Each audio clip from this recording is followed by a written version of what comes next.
एक अति सुंदर महिला ने विमान में प्रवेश किया और अपनी सीट की तलाश में नजरें घुमाई। उसने देखा कि उसकी सीट एक ऐसे व्यक्ति के बगल में है जिसके दोनों ही हाथ नहीं हैं। महिला को उस अपाहिज व्यक्ति के पास बैठने में झिझक हुई। उस सुंदर महिला ने एयर होस्टेस से बोला, मैं इस सीट पर सुविधा पूर्वक यात्रा नहीं कर पाऊंगी क्योंकि साथ की सीट पर जो व्यक्ति बैठा हुआ है उसके दोनों हाथ नहीं हैं। उस सुंदर महिला ने एयर होस्टेस से सीट बदलने हेतु आग्रह किया। असहज हुई एयर होस्टेस ने पूछा, मैम क्या आप मुझे कारण बता सकती है? सुंदर महिला ने जवाब दिया, मैं ऐसे लोगों को पसंद नहीं करती और ऐसे व्यक्ति के पास बैठकर मैं यात्रा नहीं कर पाऊंगी। दिखने में पढ़ी लिखी और विनम्र प्रतीत होने वाली महिला की ये बात सुनकर एयर होस्टेस अचंभित हो गई। महिला ने एक बार फिर एयर होस्टेस से जोर देकर कहा कि मैं उस सीट पर नहीं बैठ सकती, अतः मुझे कोई दूसरी सीट दे दी जाए। एयर होस्टेस ने खाली सीट की तलाश में चारों ओर नजर घुमाई पर कोई भी सीट खाली नहीं दिखी। एयर होस्टेस ने महिला से कहा कि मैडम, इस इकोनॉमी क्लास में कोई सीट खाली नहीं है, किंतु यात्रियों की सुविधा का ध्यान रखना हमारा दायित्व है, अतः मैं विमान के कप्तान से बात करती हूँ, कृपया तब तक थोड़ा धैर्य रखे। ऐसा कहकर एयर होस्टेस कप्तान से बात करने चली गई और उसने जाकर पूरी बात कप्तान को बताई।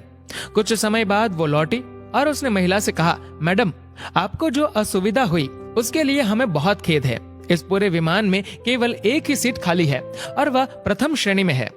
मैंने हमारी टीम से बात की और हमने एक असाधारण निर्णय लिया। एक यात्री को इकोनॉमी क्लास से प्रथम श्रेणी में भेजने का कार्य हमारी कंपनी के इतिहास में पहली बार हो रहा है।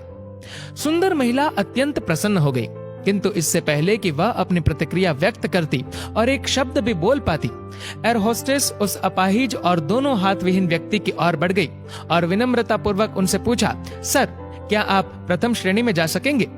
क्योंकि हम नहीं चाहते कि आप एक अशिष्ट यात्री के साथ यात्रा करके परेशान हो। ये बात सुनकर सभी यात्रियों ने ताली बजाकर इस निर्णय का स्वागत किया। वह अति सुंदर दिखने वाली महिला तो अब शर्म से नजरें ही नहीं उठा पा रही थी। तब उस अपाहिज व्यक्ति ने खड़े होकर कहा, मैं एक भूतपूर्व सैनिक हूँ और मैंने एक ऑपरेशन के दौरान कश्मीर सीमा पर हुए बम विस्फोट में अपने दोनों हाथ खो दिए थे। सबसे पहले जब मैंने इन देवी जी की चर्चा सुनी तब मैं सोच रहा था कि मैंने भी किन लोगों की सुरक्षा के लिए अपनी जान जोखिम में डाली और अपने हाथ खोए, लेकिन जब आप सभी की प्रतिक्रिया देखी तो अब अपने आप पर गर्व महसूस हो रहा है कि मैंने अपने देश और देशवासियों की खातिर अपने दोनों हाथ खोए। और इतना कहकर वह प्रथम श्रेणी में चले गए। सुंदर महिला पूरी तरह से शर्मिंदा होकर सर झुकाए सीट पर बैठ गई। अगर विचारों में उदारता नहीं है तो ऐसी सुंदरता का कोई मूल्य नहीं है। दोस्तों, इस कहानी को लेकर आपकी क्या राय है नीचे कमेंट करके जरूर बताएगा। और अगर आपको ये वीडियो अच्छा लगा हो तो इस वीडियो को लाइक करेगा, शेयर करिएगा ज्यादा से ज्यादा लोगों तक। और ऐसे ही और भी इंस्पिरेशनल वीडियोस के लिए सब्सक्राइब करें हमारे यूट्यूब चैनल को और फेसबुक पर फॉलो करें हमारे पेज को। धन्यवाद।